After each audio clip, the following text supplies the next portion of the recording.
Hello, അസ്സലാമു അലൈക്കും. എന്തൊക്കെയുണ്ട് വിശേഷം? എല്ലാവരും നോമ്പുമായിട്ട് സുഖമായിട്ടിരിക്കുമല്ലേ? അപ്പോഴേ ഇന്നലത്തെ, അതായത് നോമ്പ് 6-ൻ്റെ കുറച്ച് വിശേഷവുമായിട്ടാണ് ഞാൻ വന്നിരിക്കുന്നത്. എൻ്റെ വീഡിയോ കണ്ട് ഇഷ്ടപ്പെടുന്നവർ ഒന്ന് സപ്പോർട്ട് ചെയ്യാൻ മറന്നു പോവല്ലേ. ലൈക്ക് ചെയ്യണം, ഷെയർ ചെയ്യണം, സബ്സ്ക്രൈബ് ചെയ്യാതെ കാണുന്നവരൊന്ന് സബ്സ്ക്രൈബ് ചെയ്ത് സപ്പോർട്ട് ചെയ്യണേ. അപ്പം ഞാൻ ഇവിടെ ആദ്യം പുരട്ടിക്കുള്ള ജോലികളാണ് നോക്കിയത്. മാവെല്ലാം റെഡിയാക്കി എടുത്ത് പിന്നെ പരത്തി തീർന്നതിന് ശേഷമാണ് ഉരട്ടി ചുടാനായിട്ട് നിന്നത്. വേറെ ജോലിയൊന്നും ഇല്ലെങ്കിൽ ഞാൻ ഈ പുരട്ടി പരത്തലും ചുടലും എല്ലാം ഒരുമിച്ചങ്ങ് നടത്തും.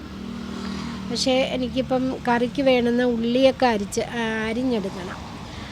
അങ്ങനെ പിന്നെ പരത്തി തീർന്നിട്ട് ചുടാൻ നിൽക്കുന്ന സമയം കൊണ്ട് നമുക്ക് ആ അടുത്ത് നിന്ന് തന്നെ ഉള്ളി എല്ലാം ചെയ്യാം. അങ്ങനെ പുരട്ടിയുടെ ജോലിയെല്ലാം തീർന്ന് ഉള്ളിയുമൊക്കെ അരിഞ്ഞ് മാറ്റി വെച്ചിട്ടുണ്ട്.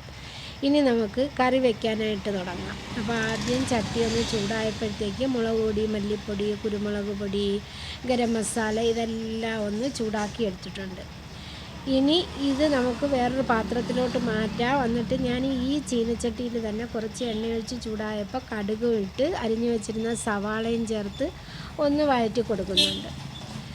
ഉള്ളി ഒന്ന് വഴന്ന് വരുമ്പോൾ ഉപ്പും മഞ്ഞൾപ്പൊടിയും ഇഞ്ചി വെളുത്തുള്ളി പേസ്റ്റും എല്ലാം ഒന്ന് ചേർത്ത് ഉള്ളി നല്ലതുപോലെ ചുമന്ന് തുടങ്ങിയിട്ടുണ്ട്. ഇനി നമുക്കിതിൽ റെഡിയാക്കി വെച്ചിരുന്ന ചിക്കൻ ചേർത്ത് കൊടുക്കാം. അപ്പം ചിക്കൻ കുറച്ചേ ഉള്ളൂ കേട്ടോ. ഞാനിത് ഒരു ചിക്കൻ വാങ്ങിച്ചിട്ട് 2-3 ദിവസം എടുക്കും. കുറേശ്ശെ മതിയല്ലോ നമുക്ക്. നോമ്പ് മുറിക്കുന്ന സമയത്ത് കഴിക്കുന്നതിനാണ് ഇത്തിരി ചിലവുള്ളത്. അത്താഴത്തിനൊന്നും വലിയ ചിലവില്ല. അങ്ങനെ ചിക്കനും ഒക്കെ ചേർത്ത് നല്ലതുപോലെ ഒന്നുകൂടി ഒന്ന് വഴറ്റി കഴിഞ്ഞതിന് ശേഷം തക്കാളി ചെറുതായിട്ട് അരിഞ്ഞതും ചേർത്ത് ഇനി നമുക്കിതിൽ വേവുന്നതിന് ആവശ്യത്തിനുള്ള വെള്ളം ഒഴിച്ചു കൊടുക്കാം. അപ്പം ഞാനിവിടെ എന്ത് ചെയ്തെന്നറിയാവോ, കുറച്ച് മസാലപ്പൊടിയും അധികം ചേർത്ത് അതേപോലെ കുറച്ച് വെള്ളവും കൂടി അധികം ഒഴിച്ചിട്ടുണ്ട്. അങ്ങനെയാകുമ്പോൾ കഷ്ണങ്ങളില്ലെങ്കിൽ നമുക്ക് കറി കാണും. അപ്പോൾ അത് കൂട്ടി കഴിക്കാമല്ലോ. ഒരു ദിവസം വെച്ചാൽ 2 ദിവസം എടുക്കാൻ പറ്റും. അങ്ങനെ നമ്മളെ കറിയെല്ലാം ഇവിടെ റെഡിയായിട്ടുണ്ട്. ഇനി ഇതിൽ മല്ലിയിലയും കറിവേപ്പിലയും ഇട്ട് ഇറക്കാം. ഇനി വേണ്ടത് ഒരു ചായക്കൊരു സ്നാക്ക് റെഡിയാക്കലാണ്. ഇനി ആ ഒരു ജോലിയുണ്ട്. പിന്നെ ഇത്തിരി ജ്യൂസ് ഉണ്ടാക്കണം. പിന്നെ ഫ്രൂട്ട്സൊക്കെ എടുത്ത് വയ്ക്കണം. ബാങ്ക് വിളിക്കാൻ സമയമാകുമ്പോഴത്തേക്ക് നമുക്ക് ചായ ഇടണം. അപ്പം സ്നാക്കിനുള്ള മസാലയെല്ലാം ഒന്ന് വഴറ്റിയെടുത്തിട്ടുണ്ട്. അപ്പം ഞാൻ സമൂസ ഷീറ്റ് വാങ്ങിച്ചിട്ടുണ്ടായിരുന്നു. ഇന്ന് ഞാൻ കരുതി സമൂസ അങ്ങ് ഉണ്ടാക്കാമെന്ന്. അപ്പോൾ ചിക്കൻ 2-3 പീസ് ഞാൻ ഫ്രൈ ചെയ്ത് മാറ്റി വെച്ചിട്ടുണ്ടായിരുന്നു. അത് ഇവിടെ ഒന്ന് ഗ്രൈൻഡ് ചെയ്തെടുത്തിട്ടുണ്ട്.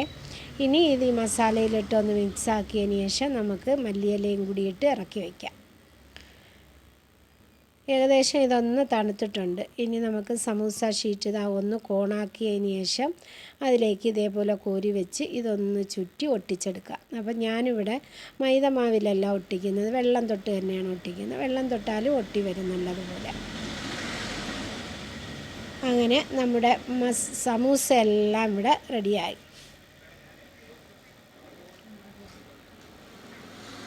ഇനി ഇതൊന്ന് ഫ്രൈ ചെയ്തെടുക്കണം.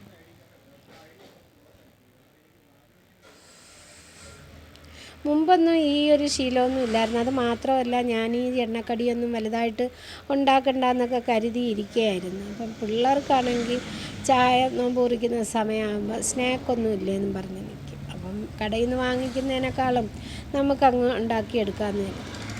അങ്ങനെ ഞാൻ അത് ഫ്രൈ ചെയ്യാനായിട്ട് നിന്നു. അപ്പോൾ എൻ്റെ എണ്ണ കണ്ടിട്ട് ആരും പേടിക്കണ്ട. ഇന്നലെ ഏതാണ്ടോ ചിക്കൻ ഫ്രൈ ചെയ്ത എണ്ണയും കൂടി ഉണ്ട് അതിൽ. അതുകൊണ്ടാണ് ആ കളറ് വരുന്നത്. ഒരു 2 ദിവസമൊക്കെ എടുത്തതിന് ശേഷം പിന്നെ ബാലൻസ് വരുന്ന എണ്ണ ഞാൻ യൂസ് ചെയ്യത്തില്ല. അങ്ങനെ സമൂസ ഇവിടെ ഫ്രൈ ആക്കി എടുത്തിട്ടുണ്ട്. അപ്പോൾ ഇനി നമുക്ക് ചായക്ക് പാല് വയ്ക്കണം. പിന്നെ ഫ്രൂട്ട്സും ഒക്കെ എടുത്ത് വയ്ക്കണം. അതിൻ്റെ കൂടെ ഒരു സർബത്ത് റെഡിയാക്കി എടുക്കണം. അപ്പോൾ ഞാൻ നല്ല കട്ടി പാല് 1 ഗ്ലാസ് എടുത്തിട്ടുണ്ട്. ഐസ് ക്യൂബും ഇട്ട് പഞ്ചസാരയും ഇട്ട് പിന്നെ കളറിന് വേണ്ടിയിട്ട് സിറപ്പും കൂടി ചേർത്തിട്ടുണ്ട്. ഒരു 3-4 ഡ്രോപ്സാണ് ഒഴിച്ചിട്ടുള്ളത്. അതും കൂടി ചേർത്ത് നമുക്കൊന്ന് അടിച്ചെടുക്കാം. അതിനുശേഷം ആവശ്യത്തിനുള്ള വെള്ളം, അതായത് തണുത്ത വെള്ളം തന്നെ ചേർക്കണം. ചേർത്ത് ഇതൊന്ന് ലൂസാക്കി എടുക്കാം. ഞങ്ങൾ 2 പേരല്ലേ ഉള്ളൂ, അപ്പം 1 ഗ്ലാസ് വെള്ളം കൂടി ഇനി ചേർക്കും. അപ്പോൾ അതും റെഡിയായി. അപ്പോൾ ഇനി ചായയുടെ പണി നോക്കാം. ചായക്ക് ഇതാ വെച്ചിട്ടുണ്ട്. ഇനി നമുക്ക് ഫ്രൂട്ട്സ് എടുത്ത് വയ്ക്കാം. ഈത്തപ്പഴം എടുത്തു, പിന്നെ ഫ്രൂട്ട്സായിട്ട് കറുത്ത മുന്തിരിങ്ങയും അതായത് പച്ച മുന്തിരിങ്ങ ഉണ്ടല്ലേ, അതുമാണുള്ളത്. അപ്പോൾ അതും എടുത്ത് വെച്ചിട്ടുണ്ട്. ചായയും ഇതാ റെഡിയായി. ഇനി ഇതൊന്ന് അരിച്ചൊഴിച്ച് അടിച്ചെടുക്കാം. അപ്പോൾ നമ്മുടെ ഈ പണികളെല്ലാം തീർന്നിട്ടുണ്ട്. ഇനി ഇതെല്ലാം ഒന്ന് ടേബിളിലോട്ട് എടുത്ത് വയ്ക്കണം.